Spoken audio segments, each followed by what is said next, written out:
Hey guys, welcome back to Sugar on Shit Pod. This is Kay. This is Ty.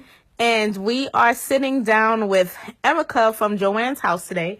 This episode is like near and dear to me because I just adore what she's doing. This episode was pre-recorded. Unfortunately, we had like technical difficulties that I did not know happened during the recording. So the beginning of the podcast is cut off. But I was able to salvage what I can. I hope you guys enjoy what is left of the podcast, which is still over an hour. So clearly we had a lot to talk about. But this was an amazing interview with someone that's so lighthearted and just so sweet and genuine. Wasn't she, Sissy? She was. So, I really enjoyed her. Yeah, we just hope you enjoy this podcast, but we're just going to dive right into Talking JoAnnes House with Ericka. Enjoy. It says that the current statistic is that it's 3,000 homeless people in Atlanta. Do you feel like that's accurate? I feel like it's more. I feel like it probably could be accurate because working downtown, I would see the same faces. When you're there every single day, you know the same faces and where they're gonna be and where they're gonna ask. They don't really move around that much. Mm-hmm. Now, in the city of Atlanta, that number might be correct. I don't know if that number is correct for all of Georgia. All of Georgia, I think the stats were like 10,000 people for the entire state of Georgia. We actually have one of the fewest homeless people, homeless community of all the states. I think we're number 3. Yeah. And it doesn't feel hard to believe, seeing as though Georgia is a money state. Like, it's all about money. You get what I'm saying? Like, they don't even have Medicaid here for, people who can't afford health care. So I will think... They do have Medicaid here for people who can't afford health care. They have Medicare for the older... Was it Medicaid or Medicaid? They have Medicaid for the either children or old people. Yeah, they have it but for they don't have up it to for, 18 and then 65 and older. But they don't have anything for those who fall in between. Mm-hmm. They don't have anything for anybody 19 to 64. Really? Wow, I wasn't aware of that. I wasn't aware of that. Yeah, they don't. You have to be making a minimum, I think of like 15,000 in the state of Georgia to get any type of like medical assistance. But as far as like straight up Medicare, they don't have that. Wow. Yeah, I wasn't aware of that. Yeah, they don't. And so that's why I'm like, I feel like the homeless population will be higher because if you can't even get health insurance, then you know damn well they ain't gonna give you shelter. Yeah. Wait, are we number 3 low? What you say? Let me pull up the stats real quick, because I did research it, and this was from. Let me see.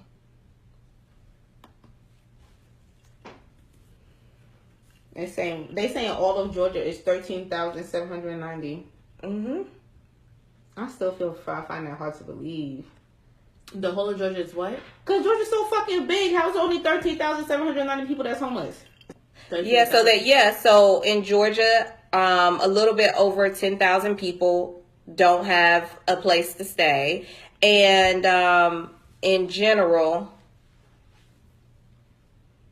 in the city of Atlanta, they're saying 3,000. Yeah. And this is published by the U.S. Department of Housing and Urban Development.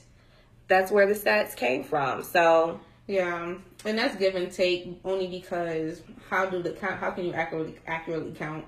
And the homeless is a forgotten community. So a lot of times they're not even really, checking. Yeah. So I mean, I hope the numbers are that low. I just find it really hard to believe because I find it hard to believe. You got to factor in the people that report that they need assistance. And all that things. Like, if you just have people that fall off the grid, that's not reportable. You can't report that. Like, it's really just only people that's coming to the, I guess, like, social work office or, like, the state or who are in the shelters that they report their names and stuff like that. They have to report it through the benefits that are given. Yeah. So, like, if you're coming for, like, food stamps or stuff like that, like, that's when they'll report it. But I honestly can't see any other way that they will accurately report it. Yeah. And I think that right there could be with anything, because we always have people that fall off the grid in different, scenarios and stuff, and I think that none of the numbers can be 100% total, but I guess this is just a glance of what they're reporting, to us.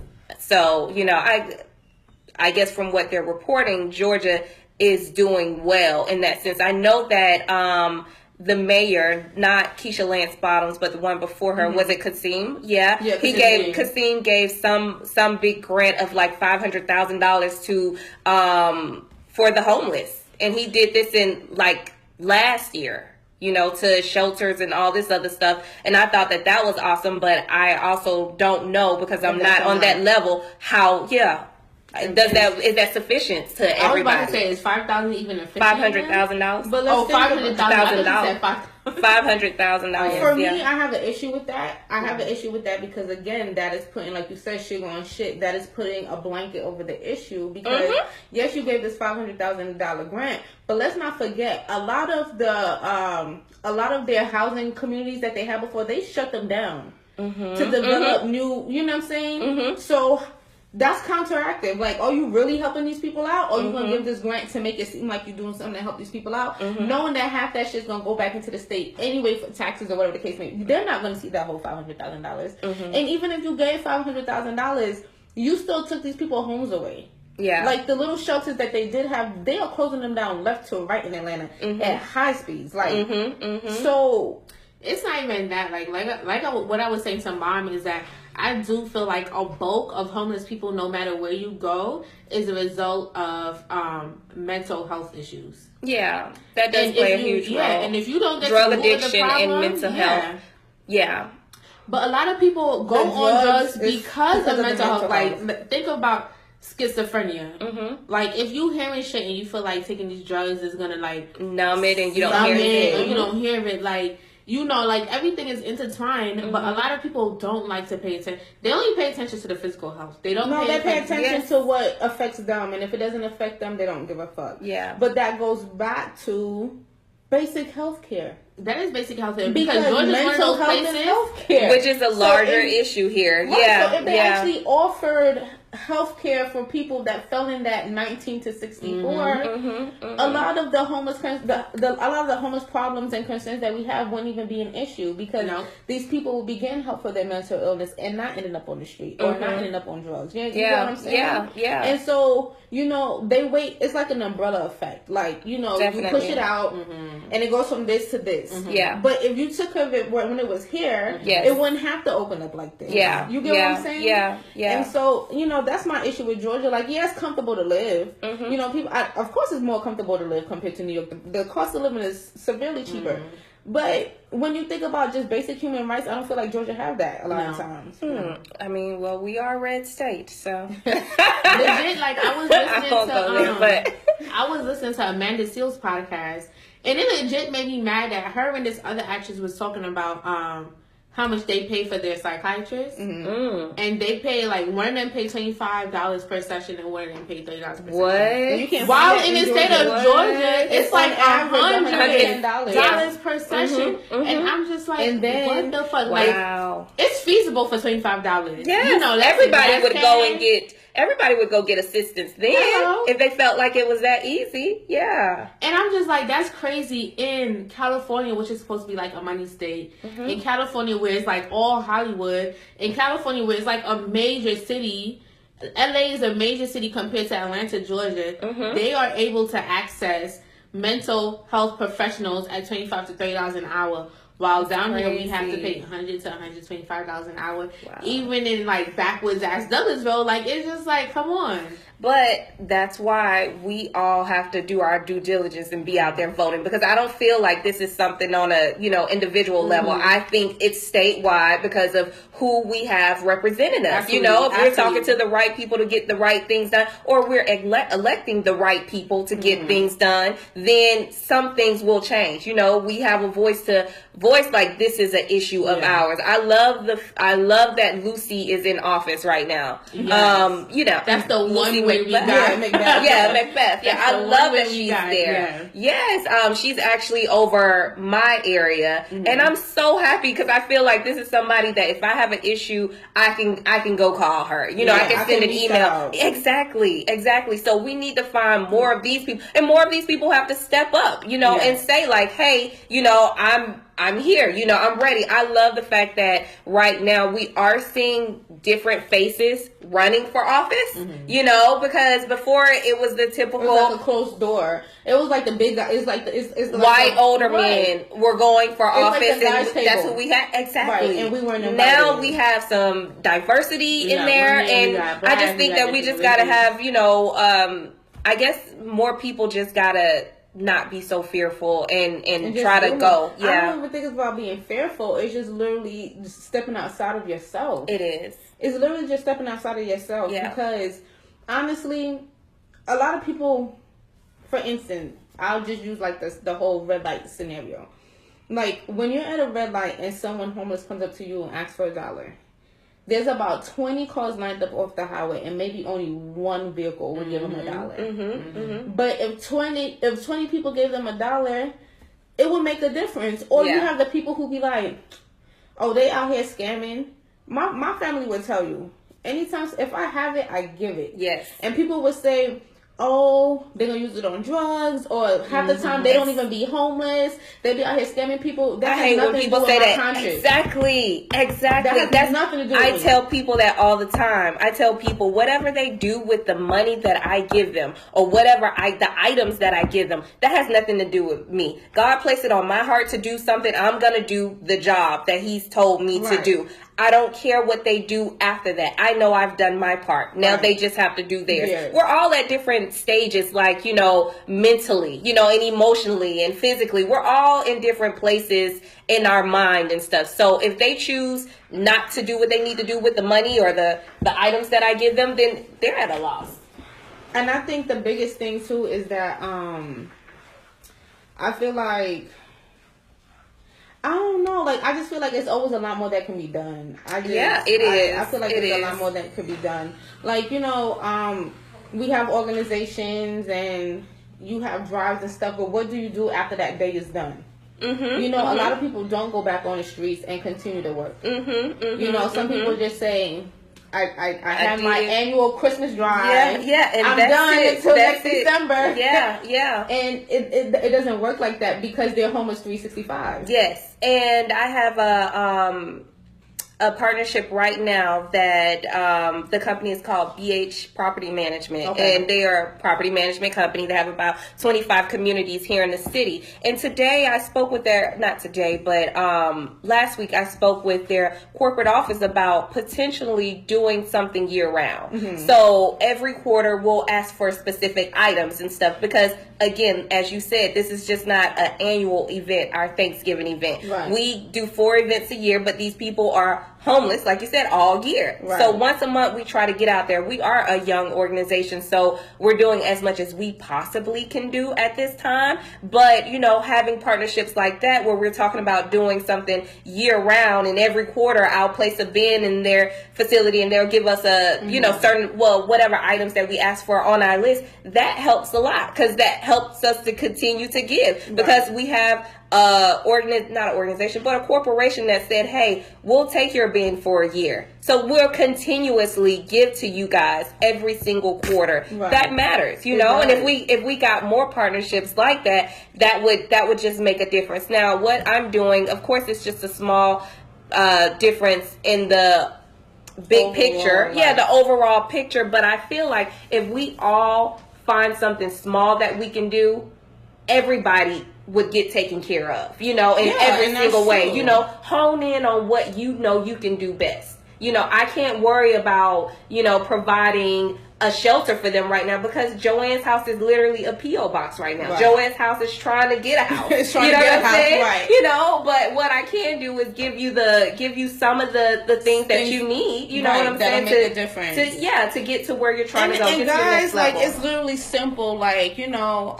and you know, we will implement this in our house as well because I just feel like it's important to give back. But it's as simple as when you go and buy stuff for your house, it's not even money. Go to Dollar Tree and buy a bar of soap. That's it. Put it down at the end of the month, whatever you bought. We all probably go out shopping, once a week for our families? Yeah. That's 4 bar of soaps that you can donate at the end of the month. Yes. And it's Dollar literally... Tree got some soaps that's 2 in there for $1. Yeah, and it's something as simple as that. So anything makes a difference. It does. When you go to Sam's Club and you buy your bulk of toilet tissue, put 2 rolls aside. That's it. And donate it. It is. It's just being more conscious. Let giving not be a once a year type thing, and just incorporate it in your life. Find, if it's not the homeless, find whatever that moves you and just do it. Because the more that we give, the more comes back to us. But we have to take care of our people that are on the streets because that's right.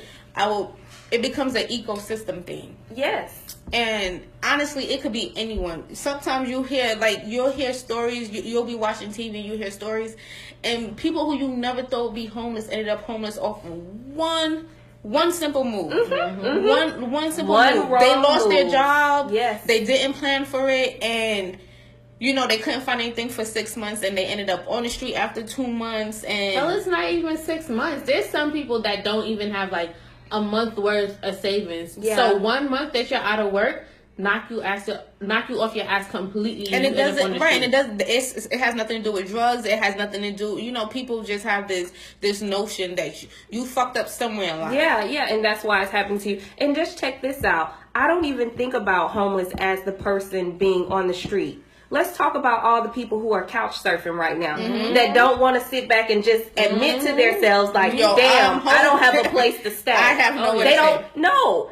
Whether you're out there on the street or you couch surfing, if it's not your own, you don't have a home. You're homeless right now. Right. Your family, your friends, you're lucky to have family and friends if to you have have taken to you stay in. on a couch, but you don't necessarily have a room to call your own. Come on. You're there's a lot homeless. of people. Yeah, you're in a situation right now. That's what we like to call it. Situation. Yeah, I got a little home situation right now. I'm staying with my homie and all this other stuff. No, you're homeless. Given day, if your homie girlfriend say you gotta can't stay go on that couch no longer, you gotta go. Do you know where you're going to stay at that night? Do you have a backup to the backup? Exactly. So it's not about being there on the street. We have all been in situations where we're couch surfing, or we got to stay with a parent at an adult age, or you got to stay with your grandma, you're staying with a friend or whatever. You've had situations like that. And when that happens, have you ever struggled to buy a bar of soap? Have you ever struggled to get some of your necessities? Or did you just go in your friend's closet and grab this and grab that? But if your friend or whoever didn't have that available, you would have struggled. Right. You know what I'm saying? There's levels to the homelessness. Exactly. It is. It really is levels to homelessness. Because people don't like to sit back and think of themselves like that. Oh, I live in Atlanta. I got family and friends and stuff. If I don't have a place to stay, I can stay here. I can stay there. But it's not your own. So you are homeless. Yeah. You're in a situation, if you want to call it that. Tight spot I'm telling you. So we're all there, whether we're physically on the street or couch surfing or whatever. We've been there in life, and because of that situation, you just gotta know how it feels. Yeah. You know how it feels, and find a way to give back, if not to that cause, but to another, because we go through these situations in life so that we can grow, and also so that we can pull one person up. I always look at it like this. I always want somebody above me teaching me, but I also want somebody below me so I can pull them beside me, And you can teach them as well. Yeah, because of whatever situations you've had in life. So I do have a question. So there's plenty of nonprofits that cater, not plenty, but there's a good chunk of nonprofits that cater to the homeless community. What made you zoom in specifically on kind of the care, the toiletries, the hygienes, the demand? I literally sat back when I decided I wanted to give more than $1. I sat back and I decided, I did research to find out what is the need in Atlanta. What is the need of the homeless? What what could make a true difference for them? And I know a blanket, I know, socks, I know toothbrush and toothpaste. These people get all type of preventable diseases based off of not having the basics. So not only are you homeless out on the street, but you got an issue. You know, you're having some type of, medical issue right now because of your lack of hygiene. You know, so like, if we could just help out by just providing the necessities, you know what I'm saying? At least you could be out here, not saying that this is great, but if you're out here homeless, but you got a blanket, but you got toothbrush, you got toothpaste, you got a couple snacks, you got, lotion to help your skin and stuff. If we get ashy and our skin start cracking and stuff in the wintertime, like we be like, oh my God, but their whole body gets that way. And they're walking on their feet all the time, don't have a change of shoes. It's been raining a lot in Georgia the last 2 weeks. So, with the same socks, mildew and all this other stuff that just people don't even happen. think about. People don't even think about it because, when your skin cracks, your skin is your first line of defense. Yeah. Your skin crack.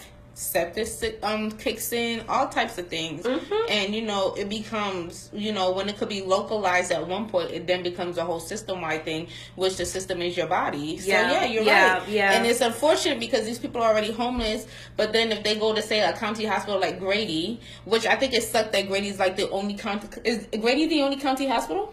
In the city. That's crazy. Yeah, the city's big. The city. Yeah, in the city. So we have Crawford Long too, but I think Crawford Long and Grady have now conjoined. Yeah, I kind of feel like that. And see, that's crazy that you only have one facility that can't turn you around because it's ran by the government, so they can't turn you around. But then you go there, and they see that you're homeless and they treat you like shit on top of you already feeling like shit because you're homeless. Yeah. It's the truth. It's the truth. I had a situation that kind of, hit me hard. It was maybe before I even decided to do this, it was sometime in 2015. And I was at, where was I? At a gas station near Midtown, but it was kind of in the middle between Midtown and downtown. But anyways, I'm trying to pump gas. I hear someone screaming. Like just screaming for bloody murder. I'm looking around and it's this homeless guy.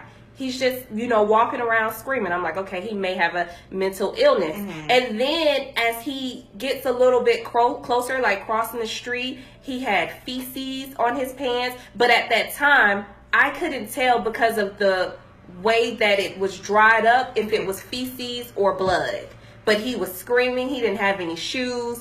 I thought that it could possibly be blood, and I called 911, the non-emergency office, to see if they could send someone out here to basically, to help him. Okay. And then he came out, and there was a black guy kind of following him a little bit, kind of helping him. He was like, yeah, I've been trying to give him water, I've been trying to do this, and I'm like, okay. But anyways, when I told them I had called Grady, they was like, no, that's the worst place to call, because when they put them in that mental area, that mental institute area over there at Grady, it's just the worst. They treat them horribly. Now, I don't know that personally because I've never been to even visit, which is something that now I want to do because of that. But they did not want to go. When the ambulance came, homie switched up everything immediately. He was no longer screaming. He still had feces on his pants. And they asked him, do you want to go? He said no. So the ambulance told me if they took him, it would be kidnapped. They can't take him. They see the feces on his pants. They see he has no shoes. He looks dirty. He looks like he's kind of out of it because he's not having seizures or physically out of his mind. They couldn't take him.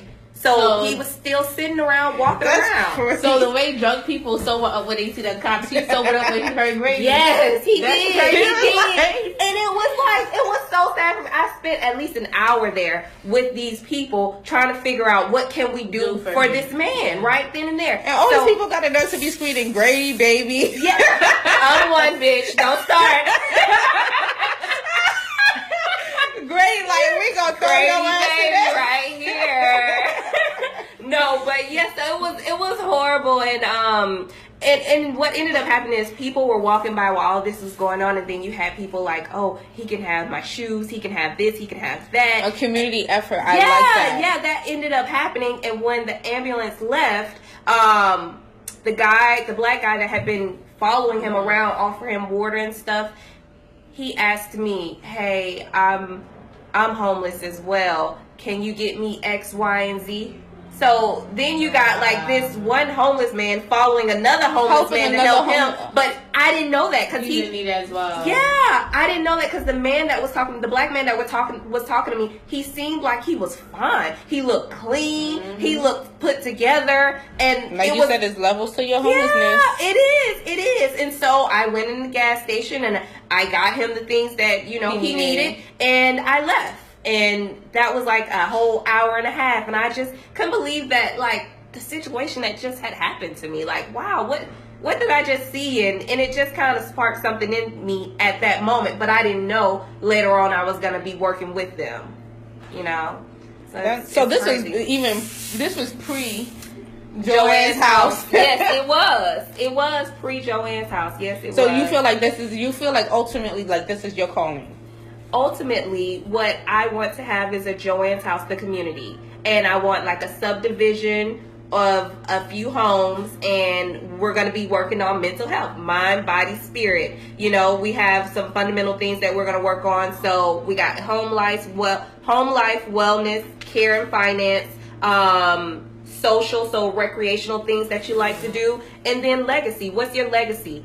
What do you want to be known for when you die here? Give them some real things to think about, to and make to work life on worth living, and then also offer job opportunities and shadowing. One thing that's going to be really, really big for us is that we're going to once a month go volunteer, at different places to show people that you have a situation, but there's always a situation under you. So dealing with terminally ill kids and, going to a hospice to see, people that are dying and stuff like that. Every single month, we're going to once a month go volunteer at these organizations to say, hey, at least you still got your health. Hey, at least you still got your legs. Hey, at least you still got your dreams, your passions, your whatever. So my vision here is JoAnnes House, the community. Yes. And then once that grows and do well, then I hope to hit the 10, largest homeless communities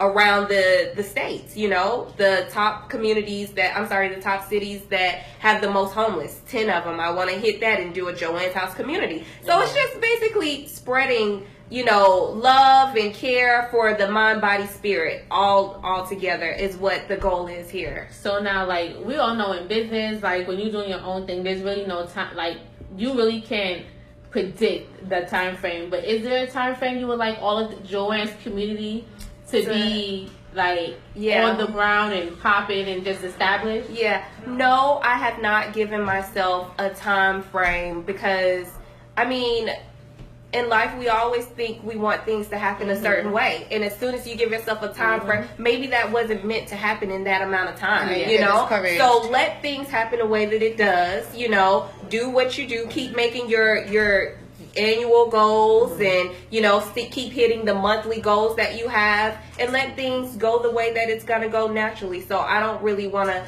box that in and say, oh, in 10 years I want this. Because what if it happens in 5? Yeah. Or what if in 5 years something larger than that happens? Right. So I don't even want to put anything out there in the universe, stamping it with the time because things could happen before or later just based off of, life circumstances. Now, were you able to hit your annual goal for 2018? So my annual goal for JoAnnes House was to have 4 events, make sure we're in the city once a month. And I've had 3 events because my last event was canceled on me without notice the day before. So I would have had my 4 events this year, but that didn't happen. So now I have to push the 4th one to the end of the year. Christmas. Okay. Do you look at that as a setback? Personally, I feel like it is because emotionally, I still have another 2 or 3 weeks of dealing with preparation and planning, all of that, but outside of me feeling that way personally, I know that it's not because the year isn't over yet. So if the year is still here, you still have time to hit your goal. Exactly. So it's still going to happen and you're going to be able to pat yourself on the back at the end of the year like, hey, we did that. Now, how can we excel even more next year. So, okay, you say four events, but can you squeeze in another one? Or are you saying you're going out there once a month? Can you squeeze in a second one? Go twice. Yeah, I'm not trying to push myself too hard, but I also just want to make sure that I'm really doing everything that I can to, make a difference in the area that I want to, make a difference in. And we spoke about this earlier. You are self-funding everything. So with partners who donate, but and I have a few in-kind gifts, that are donated through the website, but they really, for 2018, it's total to $70, and 2017 I got $250 in total, or $350 in total, but everything else financially is on me. Making everything happen. I like how you put that disclaimer out there. Like, I have in-kind gifts. You don't want nobody here to see me like, "Ooh, she ungrateful." I know. No, yeah. But it's, it's still a lot that you do on your own. Not discounting what everyone else, gives towards your organization. Yeah. But the bags, the supplies to put in the bags, securing venues if you have to pay for that. Yeah. Food if you have to pay for that. Like all of this adds up. What does that feel like, having to split your funds and your income between your home life, because you still have mortgage to pay, children to take care of, everything like that, and then having to say, wait a minute, I still have to put aside for JoAnnes House. Yeah. So I have a business that I run, and my business funds go towards, a lot of it goes towards JoAnnes House, and then the other portion goes back into the business. I'm lucky to have a husband that is happy to take care of the majority of the household bills. So shout out to hubby. I know. We used to split everything half and half, but once he knew that I was leaving corporate America and all this other stuff, he knew that things were going to change financially for us. So he takes care of the majority of the bills and only leave me with like a couple things that is not that expensive. And he lets me use my money for JoAnnes House and my other business ventures that I have going on. So it's because of him, really, that I'm able to move the way that I move. Yeah, because if I was not married, then I wouldn't have been able to leave corporate America. I have a son, I have to have him taken care of at all times. And I want to give back, but I also can't have him over here struggling on the side in the corner somewhere, because he's your priority, your main responsibility before anything else. He didn't ask to be here, so I have to make sure he's straight. But yeah, because of that, because of me being married, it doesn't bother me as much to put all of my money into my passion and back into my business ventures. And also, when you get to a certain point in your life, you're no longer trying to impress. You're no longer trying to look like, I literally just started my Instagram page, like my personal page, this year. Before, I had just my business page for my nonprofit, and that was it. Because it was nothing to, it's nothing that I want to show. Yeah, I have a Facebook page, but I've never been on Twitter, or anything like that. Like, I just wasn't interested in that. But now I feel like, since I have a nonprofit, I do want to show people who I am, more personable. Yeah, I do. And I'm not a super serious person. I still like to have a good time and all that kind of stuff. This is just my work. This is the work that I've chosen. So this might be a little personal, right? But what was that conversation like when you told Hubs, like, I'm leaving corporate America, that 9-to-5 check is not coming in, and I want to take the money that we have and start splitting it to do something else. Yes. So, he's a different type of guy. When I told him that, he said, do what you want to do in life. I'm here for you, whatever you want to do.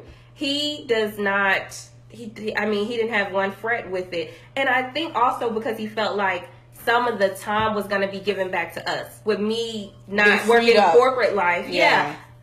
When I say that my job was high demanding, like Monday through Friday, I was working hard. I'd never come in early. I was always a late person. I always came to work late, 15, 20 minutes late. But I was also that person that sat at my chair for lunch. So I'm at my desk at lunch. I'm lunching at my desk. And, after work, I'm leaving at the same time that my boss leaves, which is after everyone else. And then on the weekends, I'm with my laptop still doing work. You know what I'm saying? I was always stressed out and on edge and all that kind of stuff. So me doing this on my own and then doing something that I love, I feel the pressure, but it's a good type of pressure. It's not the bad type of pressure that I felt before. And he's happy for me to have that release. Right. You know, so he didn't mind. Okay, cool.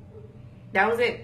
That's good. You know, so I need a partner like that. he is so cool. He is not like a lot of the men that I've met in my life. He is super cool about a lot of stuff, and it's just about what makes me happy. If he was a millionaire, I'd definitely be that wife that just got to do whatever I want to do. I'm in my satin robe. Relaxing day. Oh, I got a nonprofit. Okay, cool. Do that. Keep yourself busy. He would not care because that's how he is when he's broke, you know? Right. And so I know if I was a millionaire, or we were millionaires, he'd be that same way, yeah. So he was super cool about it, and just like, you know, I'm proud of what you're doing, you know? You did better than you did last year, and I know next year is going to be even greater for you, so keep pushing. And I think I've also inspired him to do some things that he's either been wanting to do. Yeah, because I mean, he doesn't have many people around him going for their goals and stuff. And I've always been goal driven, you know, and I've always made things to happen. But he's actually seen me sit down and say, hey, this is what I want to do.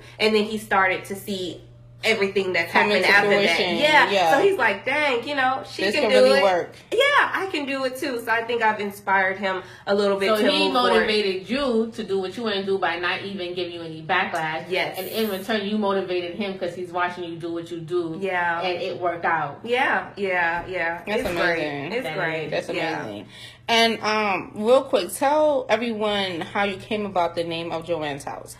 So yeah, JoAnnes House was established from my grandmother. It's in memory of her. Her name is JoAnne Wolf, and she died in 2005. So all she ever wanted to do is see her oldest grandchild, myself, you know, graduate from high school. After that, she said, I'm gone. I could just die. And she was so serious about it. She said it from the time I was born. And I graduated high school on a Friday, and she saw me walk across the stage, and on Monday she died. Oh God, no. She was dead ass about it. Like, yeah, she was serious. She could go. And her job was done. Yes, that was it. So she saw me, and then she died on a Monday.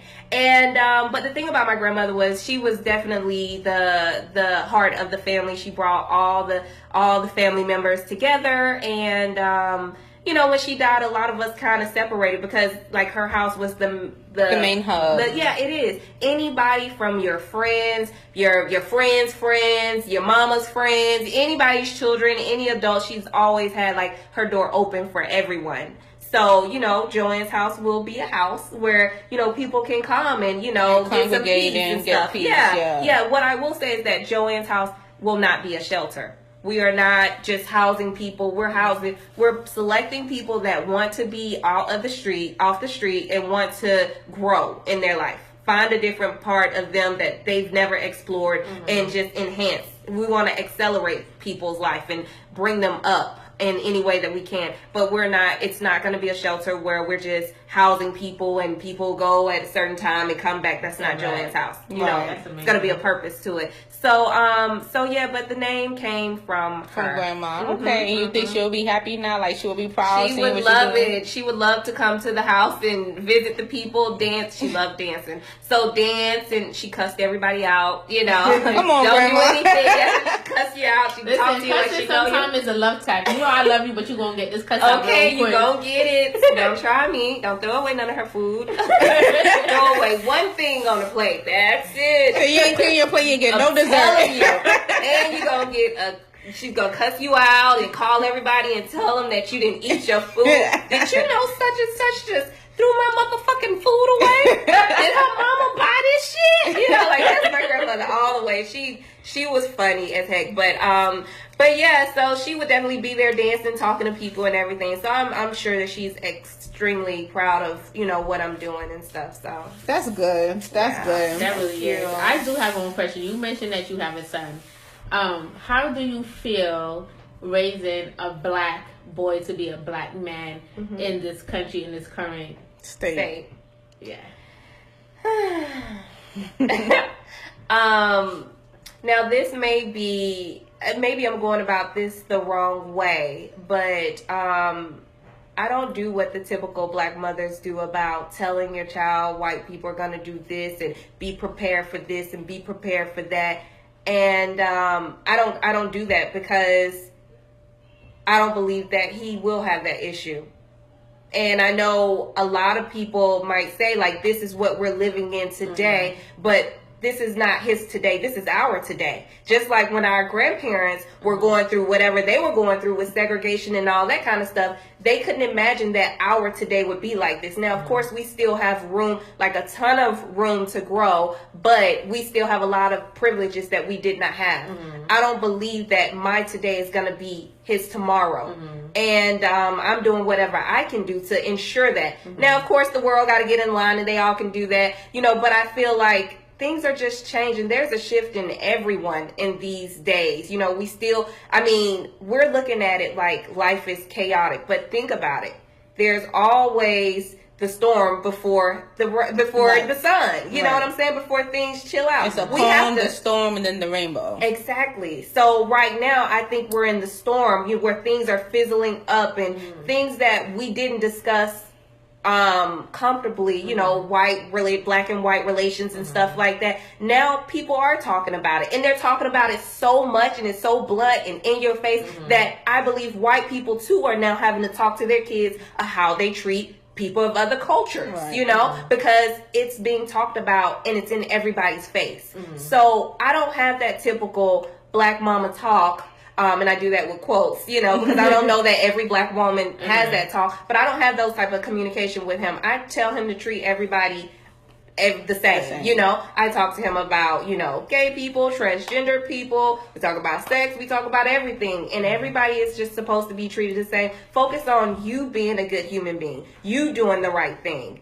Being able to sleep at night because of decisions that you've made, and things will align. Now, I know they say nice guys finish last, but guess what? When they do finish, they're on top. They're on top. When you're doing whatever you're doing, scheming or being, you know, mean and horrible to different people and stuff, in that moment you have that instant gratification. But in the long run, you're the one who you end up falling off one way or the other just based off of karma. That's the way that life is. Where the nice guy who got picked on and got this, got that, they're the billionaire laughing while you're struggling. You know what I'm saying? So even if the whole last guy finished, you know, the nice guy finished last thing happens to my son, in the end, he's going to win. So that's kind of how I look at it. And I don't, you know, scare him into thinking that he's going to be treated a certain way, because I don't expect him to. You know, he's a little king in my eyes, and he's going to grow up to be a little king. And to help people is not going to be some king shit like we boasting and we bigger and better than everybody. No.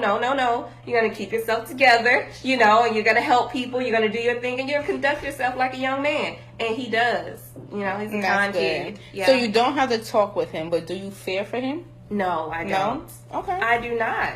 I'm not putting that type of energy in the world for my child. So you know, if I fear for him, then if I fear for him, then something will happen to him. You know, whatever you desire or fear the most, it's going to happen. When people have bad things happen, they're like, I knew that shit happened. Yeah, bitch, you brought it on yourself. You kept thinking about it. You know, you thinking you being smart by thinking of everything, but secretly you're fearing the worst, and the worst happens. Manifesting exactly. Putting energy into it. Fear the best, you know, and think about the best. Get anxious and excited about the best. And that's what's going to happen. So I never fear for him. I feel like he's going to be 100% okay. And he's dyslexic, so he's had issues in school and all that kind of stuff. And finally, this year, his 5th grade year, he's done the best. That's amazing. And guess what? It started happening when I started meditating with him. I tell him, sit down, we're going to have some meditation. And I talk to him about himself. Tell him how great it is. Tell him how easy he's going to understand everything in school. And just making sure that, I've never even told him that he's dyslexic. I don't want him to think that something's wrong with him. And label himself in this stuff. Exactly. You don't have no learning issues or anything. You are 100% okay, because this is your struggle that he has to go through so that he can come out on top. So I don't let him know that it's a struggle. It's just something that he knows he has to work on. Okay, you don't learn things this way. Let me teach it to you that way. Because as a parent, it's my job to make sure you get everything, not the school, you know. So I've homeschooled him at some point in time, put him in different homeschool programs and stuff. But he does better in school because he enjoys being around other kids. Yeah, he's not introverted. He's an only child. He likes to be out there being active. So yeah, I put him back in school. But being back in school, like, this has been his best year, being in 5th grade. It's best year that he's had. And I think a lot of it has come just from us meditating. This is the first year that we've meditated together. I meditate alone, but you know, I brought him in on it, and he does awesome. And he sits there, and I don't even know that he understands what he's doing, but as long as he's being still, and I'm like,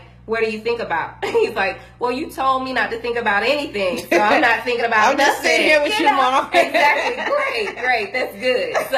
So he is, you know, so he's doing well. So I never fear for him. I know that's a proud moment to know that, you know, that he's making improvements. Yes, it is, because when you are teaching your kid and the schools are coming to you saying that they're not getting it, something's wrong here, this is just this and this is that and da-da-da-da-da, you feel like, well, damn, did I do something wrong as a parent? I feel my child? Was I not on top of things enough? Was I too lenient? Like, I know I'm a young parent, you know, but like, damn, you know, you start feeling bad because you feel like how your child's success is, you know, a reflection of you. Exactly. And when I had to kind of separate myself from that and realize, Ericka, this is not a you situation. This is Elon and Elon's struggle. And every kid, whether it's a struggle with, you know, learning or a struggle with, you know, whatever they have going on in their life, they're going through it for a reason, you know. Let him experience this. Help him through the emotions when he's having them, which he doesn't really have any emotions because, like I said, I don't tell him that he has an issue. If he has an issue understanding something, I teach him a different way. Right. So he doesn't really have any emotions towards it, but, you know, just be there just in case. So that's what I am. I'm just there in case he needs help with anything. But I mean, I think that he's gonna excel, and I mean, I know he's a lovely child. You know, he's super kind, and those are the type of things that I ask in my meetings with the school. They're like, oh, he's doing great here, he's doing great there. Da, da, da, da, da. I'm like, is he kind to the other students? Is he helpful? Is he disrespectful? Is he this? Because I'm raising a child of character. Right. Exactly, someone with a great character. That's what I'm instilling in him, character. So I want to know, is he doing those type of things? Because those type of things too should matter. They should be accounted for. Exactly. That's good. Yeah. So I know, like, I meditate. I don't meditate every day, but I meditate when I can. My sister, she doesn't really. Do you even meditate? Because every time when I ask her to meditate with me, she's just like, whatever. I'm an overthinker, and I'm an overthinker, and I yes. And so for me, like, I have to have things like here, and here. My mind won't, it doesn't settle. Yes. I don't know what it is to meditate. Like, I've tried, and my mind is still like. And so that's where Ericka happens to me a lot. That's happened to me a lot. Like, it never shuts up. I know, but you just gotta keep trying. It's like you just keep trying at something. When I first started, I'm like thinking about this, thinking about it. You don't even know that you're thinking. It's when bad. You cannot. So this is what I've learned is that prayer is me talking to God about what I want Him to know and stuff. Meditation is when I get to listen to Him, because they say God whispers. You know, He talks lightly. So sometimes in the midst of meditation, I'll get some revelation, and then other times it's like during the day, a thought will come to mind as a response to whatever I prayed about earlier, but I prayed and meditated, and then a response comes to me, or, girl, you should do this. You need to look into this. And it could be something simple as, go online and look up this. And then, you know, as soon as you're online, you're clicking on this, clicking on that, and bam, you got a response. Right there. Now, that came from meditation, because I wouldn't have given myself that. And you're not doing anything. You're literally just being quiet. And that's how it is, just being still, quieting your mind. Because when you realize that you can't just shut up talking to yourself, like, you can't stop talking to yourself, what's wrong with you? I mean, that's seriously, me. And that's everybody in the world. We can't stop talking to ourselves. Mine's is bad. Like, I don't. My boyfriend be like, you don't ever. I'll be up 3-4 o'clock in the morning just still thinking, and I'm looking at him like, nigga is knocked out, tossing and turning, and I'm just up like, just thinking 3, 4, 5 o'clock in the morning. He's Yeah. like, yo, do you sleep? Yeah. Even here, I'm always up. I'm like, okay, I got to think about my next move. Like, but that's the personality Kenya. What about the soul Kenya? When does she get to flourish and she talk? I'll be honest, she doesn't. Like, exactly. So she you gotta doesn't. move the personality out the way and start focusing on doesn't. so just give the soul just a little bit of time, like to a little just, break. And the only break that she gets really is when you sleep, because when you sleep, that's when our soul just kind of flourishes and do whatever it is that the soul does. And that's about only 2-3 hours a day. Girl, it's not possible. Because I promise you, once I started meditating, I started having the greatest revelations. I started to see results in my life, and they just come out from nowhere. Like, I am really just a simple girl. How do I know? I'm not a business. I'm not a corporation. I'm not nothing. How do I get a partnership with Starbucks? Me. I mean, whatever I have to say is not that great. Like, I'm sending you the same email that I've sent other places. Right. You know what I'm saying? So what is so great? And I just feel like God puts you in places, to experience different things when you're able to listen to him more. When I got the partnership with Starbucks, I had went in one morning. It's 5 o'clock in the morning. My day starts really early. Like, I'm up at like 5 o'clock. At 5 o'clock in the morning. Yeah, I'm like there in the store at 5 o'clock in the morning. Ericka. Hey, good morning. Yeah, at 7 o'clock, I'm still struggling and driving to Starbucks. I got so much going on during my day. So, like, yeah, I'm up. I'm at Starbucks. And then I was like, for some reason, I'm trying to put like some cream in my coffee. And I look up and I see these business cards. One for the store manager and I see one for the owner. I was like, okay. And then something said, ask the person that's walking by if they do any kind of partnerships and all this other stuff. And tell them about JoAnnes House. Da, da, da, da, da. And the first person that walked by, I went over. I was like, "Hi, my name is Ericka. I have a nonprofit for the homeless." I gave him the spiel, and then I said, "Who would I need to talk to?" He said, "Me." He was like, "Me." Wow. And yeah, we do stuff like that. I'm the store owner. I was like, "Oh, so you're Zach? I saw your business card." He was like, "Yes, I am. Take my business card. Send me an email." I sent him an email. He sent it up to the store owner, and then bam. But if I had meditated, I wouldn't have known. Like, I wouldn't have been listening to myself. Right. And it was like, and listening to myself wasn't just your mind talking. It was a gut feeling. It was instinctive because my soul got to speak to me and I got to hear it. But when you don't practice hearing your instincts, so you said doubt soul yourself. versus personality. Yes. You can say soul or spirit, whatever you want to call it, inner self, whatever, versus personality. And another way to say that is ego, but it's not ego like I got a big ego, right? It's like just the personality. That's what it is, the personality. And when the personality is always talking to you, you can't listen to your instincts. You don't hear your instincts because your personality is so loud. But if you think about it, your instincts are just feelings that we have. Yeah, and my soul is different than my personality. Like, yeah. I'm a very low key person, but a lot of people think I'm not. Like, I'm very like, my sister would tell you she hates it because for me, money isn't everything. Yeah. But the way that I live, because I do spend a lot, you would think money is everything. yeah. But it's really not. Like, she'll tell you, she'd be like, yo, you just always giving away money. Yeah. Some people be owing you shit, you don't follow up on it. Yeah. But for me, my happiness is not tied up in a dollar amount. I could care less about it. Yeah. And that might be why I spend it as much. I could care less about it. And it's not because I have it. It's just that I'm happy with or without it. Yeah. So that's like my inner self. But then like my ego, like everybody sees like, oh, she got like all this shit. But it's just because I thought it was cute, so I got it. You know? Yes, that's real. That's real. Like, that's you real. know, but I'm a simple girl. My sister, I don't even watch TV. I don't have a TV in my room. I don't have a TV in my room. I don't watch TV. Oh, I'm sorry. I do, because my husband likes to play games. So, so he that was the compromise. Put like a 60-inch TV in there. I never watch it. He gets to play all the games he wants to. I don't care because I don't watch TV. It's just too much madness. I don't like the outside, like, stuff that's just the outside interference, you know, because you watch too many things and you be like, oh, she was right. Oh, it's all the ego telling you, that bitch got that. Oh, you see what she got on? I don't need that. TV. I need to be content with who I am and what I have going on with me, and then focused on how I want to be better.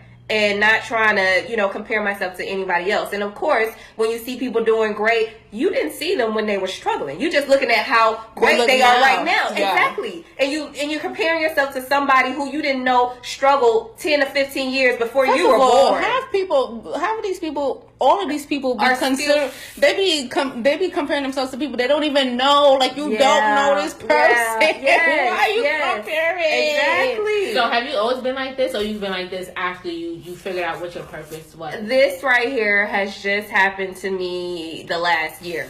Honestly, all of my life people don't think that I too am an introvert. Mm-hmm. People think that I'm super extrovert. Anybody who knows me, they know that I'm like the life of the party. Mm-hmm. Hey girl! Yeah. I'm so fun and I'm this and I'm that, when really I'm an introverted extrovert. As much as I love being around people, it's equally as much as I like being alone, if not even more. I don't care to talk to people. I care to do my own thing, but I just also think about others in the sense that, like, I never want anybody to feel uncomfortable around me. So sometimes I like to be funny or silly to make sure everybody in the room are calm and easy going and stuff. When you have somebody that's just being a little bit funny or silly, you can feel related to them and you just let down your guard and you just have a good time. I used to be like that too. Yeah. But I learned that I used to be like that too. Like I was. My focus was. You a straight up extrovert. I'm not a straight up extrovert. Well, you know what? I'm starting to like pull back, and I think it's just age in life. But you just realize it just takes too much energy because to be an extrovert means a lot of extroverts they like to make others happy. Yeah. Right. Yeah. And so a lot of times that pulls. It doesn't take away from you. It pulls away from you. Yeah. Like it's literally draining you. And this last like year or two, I've just been like drained. Okay. So like now that I'm like back in Atlanta, I'm not in New York anymore. It's something about, like you said earlier, hitting rock bottom and having to start over. Yeah. It puts things into perspective. It does. It's not that deep for me. Like I would like I'm getting, like, I started back writing again. I used to write a lot when I was younger, and I stopped when I was in college, because in college, you partying, you drinking, you fucking, you ain't caring about no writing. Like, I'm chilling, you know what I'm saying? So, I've been back to writing and reading on a daily, and just literally being happy within, opposed to, like, having to be seen and heard all the time. And it wasn't like you want to be seen and heard because you want to be seen and heard, but it's like you said, making other people comfortable. But sometimes you make yourself uncomfortable making other people comfortable. This shit is tiring. Yeah. I agree with that 100%. I don't know. I like to make sure everybody's good and stuff like that, but I never really find it draining for me because I don't know. I'm kind of a chameleon. I can get along with everybody in any situation, and all I do is come in and put on my happy face. Right. That's it. It's not even a try thing. It's literally me being happy. Let's talk. Let's have fun. Let's not be stiff. I don't like stiffness at all. I want to walk out the room if you're being stiff, and you're most likely looking at me as like, why this bitch so hype? You know what I'm saying? Because you being stiff as fuck, and I'm like, hold on, I'm chilling. Yeah. So I don't look at it like that. But I just like being by myself. So I'm an introverted extrovert, and that just means that I can be who I need to be in the time that I need to be in. Right. And I like that. I don't like introverted extroverts. We went to this meetup, and this girl was like, she had an introvert meetup, and nobody talked to each other. I was like, what was the point? Oh my god. She was like, it was so awkward. Like you would talk to them, and nobody would barely give you any feedback. And I was just like, wow. I don't want to be in that room. Yeah. Like, I consider myself an introvert. Okay. She's an extrovert. Okay. And when we were at the meetup, and she was talking about this introverted group, and I was like, oh, okay, like, that sounds, like, cool or whatever. And she was like, the last meetup we went to, it was brunch. Now, brunch, for anybody, is a good-ass time. Especially in Atlanta. And she was like, it was like 3 tables because the restaurant overbooked them. She was like, it was like 3 different tables, and at least 2 of the tables, everybody at the table was just sitting there, quiet, not saying nothing. Wow. I would have died. And I was just like, what? Because even as I think I'm an introvert, and even as an introvert, silence breaks me. Like, there's a time where I want my silence. Yeah. But, like, to be in a social setting, Uh-huh. and it's, like, 10 a.m. and no one says anything, like, are we mute? Wow. That's crazy. Yeah. I mean, the hostess should have started things off by making people do, like, around the room. Yeah, like an that's icebreaker. what I was Yeah. saying. Like, I say just, like, around the room first off to find out who is everyone. Because when you're at a networking event, you know that you're going there to network. Right. So then when you hear who everyone is and what they're doing, you're like, oh, I need to talk to her. Or I need to talk to her. You know what I'm saying? And you can kind of, The networking event we met at was lit. Yeah, it There was was. a bunch of pretty ass bitches in there, and everybody was doing their thing. Yeah, There was a lot of makeup artists, but everybody was doing their You're right. You're right. Everybody was like, I do makeup. I was like the only one doing nonprofit. I was like, hey, Wait, I think so I'm what profit. did y'all meet at? We girls for brunch or some shit. What was it? Yeah, I think so. Okay. I was actually invited by a friend. And a friend told me, like, hey, come out. I want to get out. I have a blog, whatever. Come on out. And I was like, okay. So I went there. Because she's actually pretty shy. She's a little introvert. Like, it's funny because she likes to be in the limelight, but also she's kind of shy too. Okay. So she was like inviting me to come along, and I just so happen to have a nonprofit. So she's like, I know you're gonna get out and talk to some people. So you're a little anchor. I'm telling you. So I was like, okay, And when I'm uncomfortable, I just force myself to do things. Because like when I got there late. I didn't know anybody, and I was just kind of like, okay, let me get some food. And in the middle of getting food, I'm like, hey, how are you? What's your name? Okay, yeah, y'all do this? meatballs Okay. is good. Yeah, and just Yeah, talking. London dragged me too, so because I Okay. wasn't finna go. I was like, girl, I was like, I ain't got no job. I'm new to Atlanta. I don't feel like being social with nobody. Yeah, Like, that's how I felt. Like, yeah, no, but yeah. I mean, it was like I said, everybody when there was like cute and dressed up. A lot of makeup artists. Yeah. I was just like, I do here. I do here. And they believed me because I had on my orange hair that day. I was like, I do here. But nah, it was a cool event. I can't imagine being in a room full of, a bunch of people Not that saying just don't anything speak. loud. Like, It's weird. Yeah, that hostess will have to rethink that next time. yeah. So I do want to backtrack because I was talking about the meditating thing for one thing. Oh, my Okay, bad. yeah, Okay, sorry. No, it's fine. I just like, fluid conversation, so it's fine. Yeah. But a lot of people have a hard time meditating. I know, like, I meditate, but if I go like a month without meditating, it's hard to get for me back on track. Back into it. What is your routine?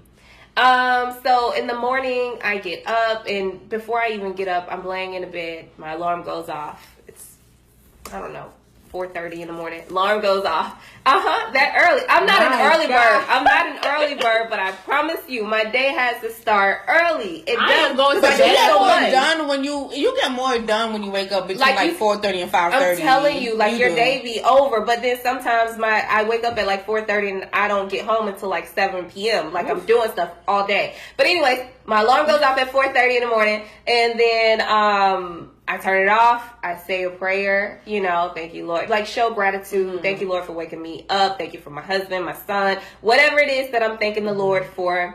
Get up, get myself together, and then get my coffee going. And as my coffee's going, I sit down and I do a meditation. Most times I do like a 12-minute meditation. I listen to Deepak Chopra or whatever. He has like this 21-day meditation challenge. That's old. However, he has 21 days of meditation, that's like 12 to 15 minutes that I can do quickly in the morning. I do that and then get my son together, and on the way to school, taking him to school, he's sleepy in the back seat, but I tell him, get ready, let's do a meditation. Get him doing a 6-minute meditation, and then I send him off to school. So that's kind of like my morning routine with meditation. So what's the average length of a meditation that a person should try for? Oh, girl. On average, you should do 1 minute. Well, I'm sorry. The minute that I'm saying it wrong. You should do a meditation equivalent to your age. Okay. So I'm 31. I should be doing 31-minute meditation. My son shit, then I'm way off because I be doing like 10 minutes.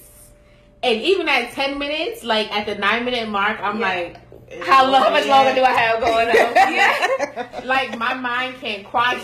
But the thing is so what you could do is you could split it up in your day. You can do one in the morning. You can do one half of it when you go go to You bed. know what? I used to do that, but I stopped because I wouldn't remember Where you left off it. at? Oh. You know, once your day starts going, Yeah. it just goes, and before you know, it's like 7 o'clock at night. You catching up with your shows, and then it's bedtime. But you can do a sleep meditation too. You know, if you put in sleep meditation in YouTube, there's tons of people that's done sleep meditations, and it actually puts you to sleep. But it's okay because it's doing what it was aimed to do. Which Be is calm peaceful, you. exactly. Peaceful, calmness while you sleep. And so you go to sleep on the meditation, you wake up, but you've still done your 15 minutes extra. You know what I'm saying? So you can split it up like that.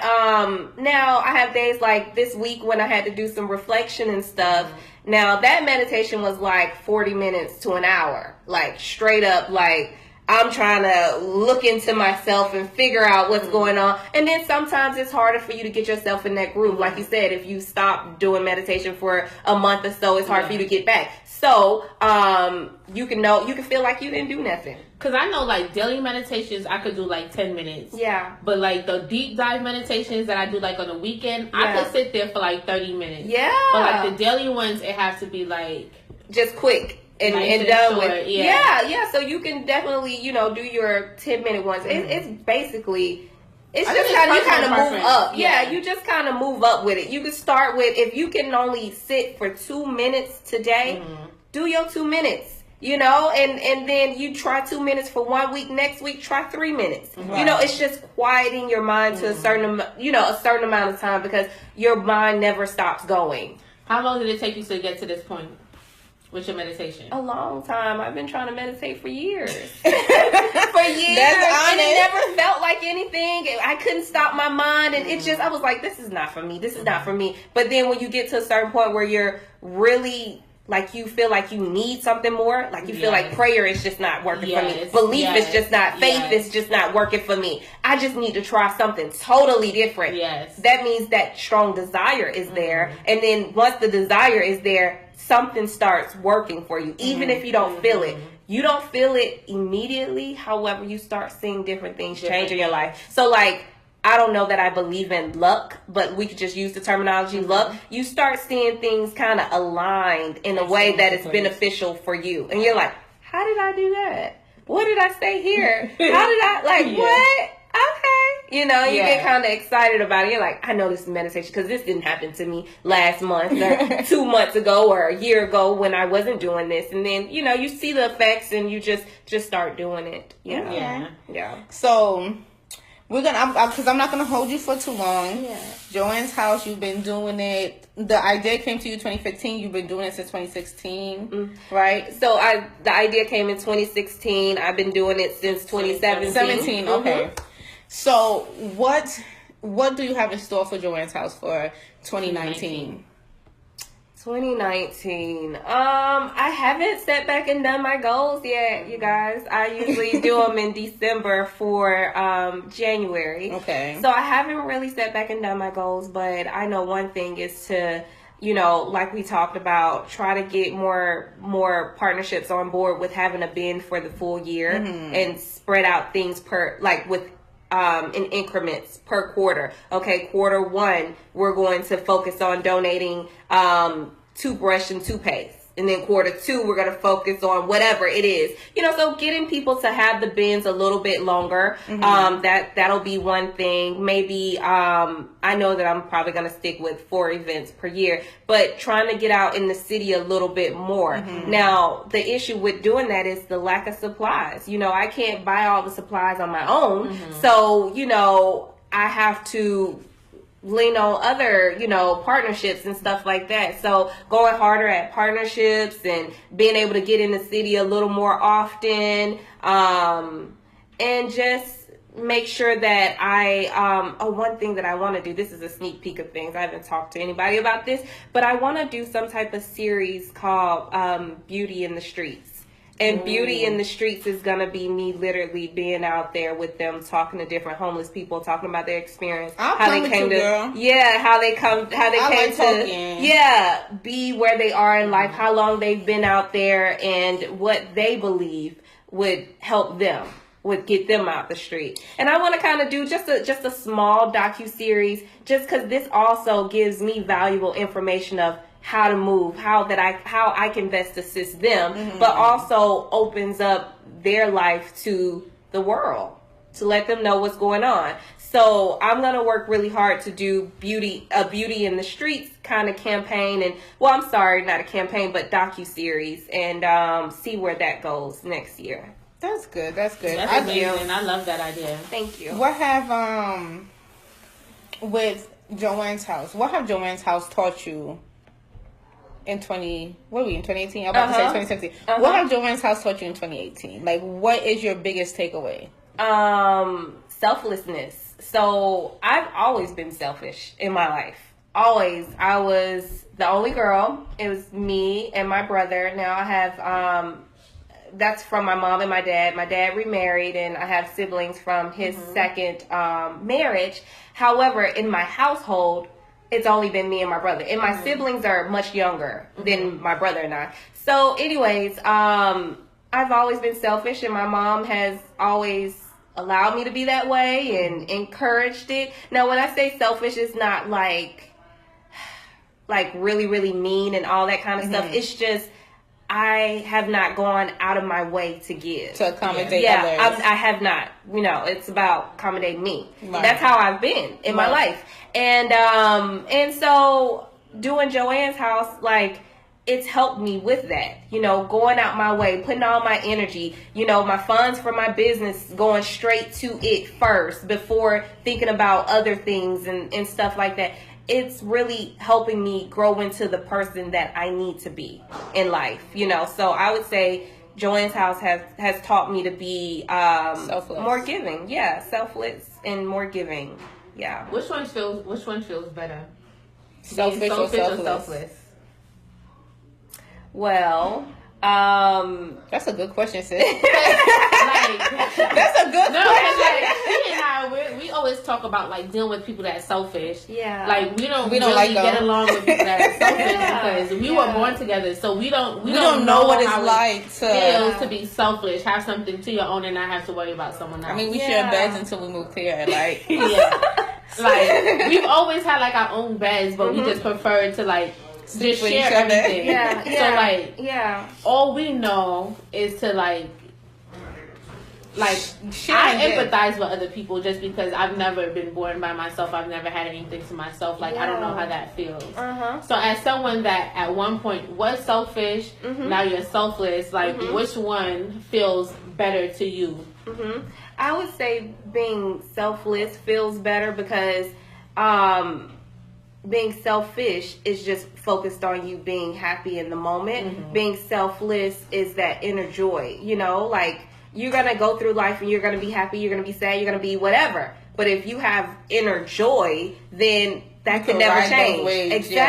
Exactly. And so when I have to sacrifice or when I do something more for that I prefer to have done for my business, but I put the funds towards the nonprofit and stuff like that, that still gives me joy. I don't feel angry about it. But if I was focused on being happy, which is being selfish, I'd be mad as hell. I ain't gonna do this shit. You know how much money I could be bringing in right now if I put this money over here versus over here? Like I would be mad and stuff. But that joy that I get from being selfless remains all the time, whether I'm, sacrificing or whether I'm giving because I have it to give, it's still joy.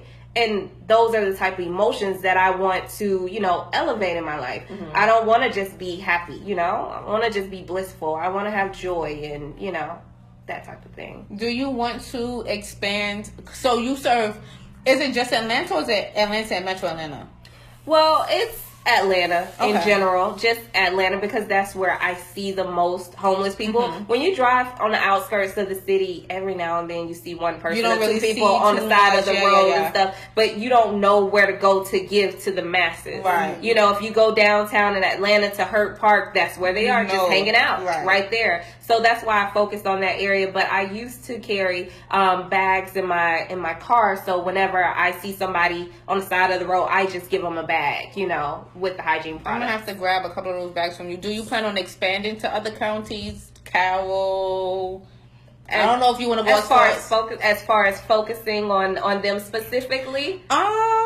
Maybe not I mean, maybe not even focusing, but just getting the awareness of JoAnnes House, and then maybe doing partnerships out there with a couple of facilities out there. I don't mind doing partnerships with any shelter. You know what I'm saying? So if because when we're doing our events, it's not specific location. It's not like location that I'm looking for. You know, I'm looking at the shelters and stuff like that, and what they may need. Because sometimes I call and I say, "Hey, do you guys need this?" And they say, "No, we don't." You know, and they're like, not trying to be mean or anything, but we just got a huge donation of this. Right. So no, we don't. So it's just based off of need. I'll go anywhere where there's a need. Okay. Yeah. That's good. I'm honestly happy to have met you. I hope. Thank you. Me too. We can definitely work together. Somewhere in the future. I used to, before I moved to New York, I used to donate my time and do like makeovers for women in need. So if you ever need my services, like you know, I ain't got too much money, but I got a lot of makeup. And I have good hair skills. But I'm always willing to donate my time. My little sister, she's in cosmetology school, so she could donate her time too. That would look good on the resume. Yes.